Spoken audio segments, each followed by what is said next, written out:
What's up, everybody? Welcome back to the Smithy. Today, a quick project in furtherance of getting me to the airsoft field quicker.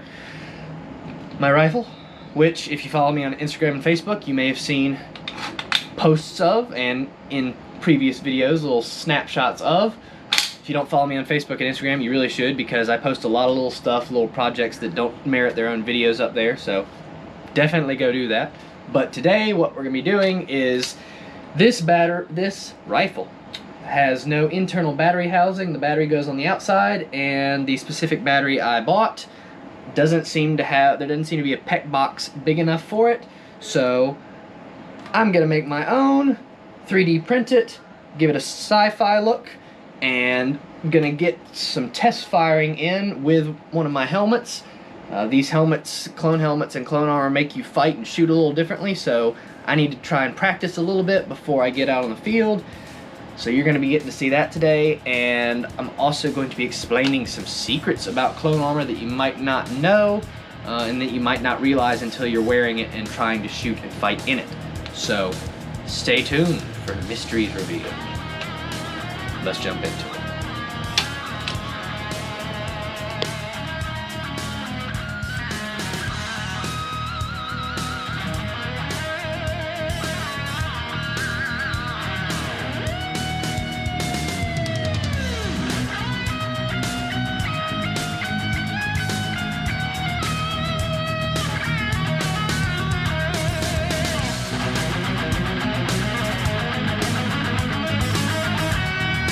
Here I'm rubbing down the print with acetone to smooth out some of the print lines. I've heard this can be effective with ABS, and since I use a different type of PLA, I figured I'd give it a try. Alright, now that we have the PEQ box finished, painted, and mounted, it's time to get into target practice. I've got my PEQ box on my Swordfish A-5. This is the 400 FPS model with 230mm inner barrel. I removed the buttstock on it. You'll see why I did that in a little bit. This is just basically an MP5 that I got because it looks a little abnormal. Made me think a little more sci-fi, a little more techie. I got a cheap holographic sight on it, which works fine for now, upgrade in the future, but ready to get some target practice in. I'm not using my other helmet right now because it's disassembled in preparation for its next construction stages, so this will do fine for now. It'll hinder me in the same ways that it does and get me some good practice either way. Although I've played Airsoft before, it's been a while and I don't want to show up and get immediately slaughtered because I have not practiced any of this equipment. This helmet does change the way I fight. I'll probably still get slaughtered either way, but hopefully if I do enough practice, it won't be as bad as it would be otherwise. So, in any event, it's time to get started.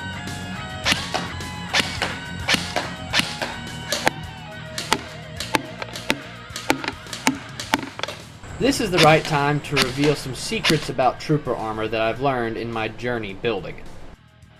The first realization I came upon is that a clone chest plate, or cuirass, covers the area where you would typically shoulder your rifle. It forces the buttstock of the gun off onto your upper arm, which automatically messes up your shot. The helmet, which reduces your ability to move your head around, stops you from being able to bring your head down to look down the sights of the gun. And even if you can bring your head down, usually it means you're looking down and you actually can't see down the sights of your rifle, even if your head kind of looks like it's in the right position. This gave me a brilliant realization about troopers, both clone and storm, from Star Wars. Next time you're watching anything Star Wars that has troopers in it, notice how often one wearing a helmet puts his weapon in front of his face to fire. You can't see down your weapon unless you physically put it in front of your face, and apparently, even going as far back as the original trilogy, they realized that was a problem, and so you can see throughout all eras of Star Wars that troopers wearing helmets will bring their weapon up in front of their face to fire. So for me, this means no buttstock, because I can't shoulder it anyway, and the only way I'm going to be able to be semi-accurate is to have a shorter weapon, like the carbines that a lot of troopers use, and I have to bring it physically in front of my face to to fire.